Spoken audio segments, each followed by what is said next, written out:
এক ছিল জঙ্গল, আর সেই জঙ্গলে ছিল এক ছোট্ট কুঁড়েঘর।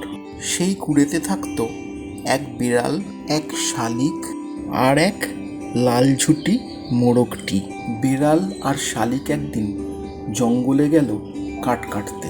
যাওয়ার সময় মোরগকে বলে গেল, শোন মোরগ, আমরা জঙ্গলে যাচ্ছি কাঠ কাটতে।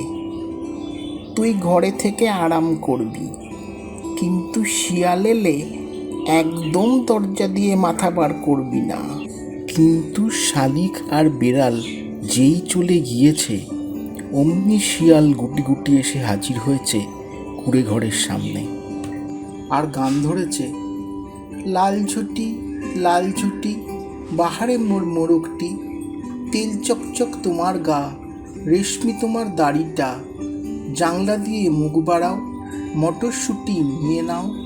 শিয়ালের গান শুনে মোরগ ভাবল, তাই তো, কে এমন সুন্দর গান করে দেখি তো।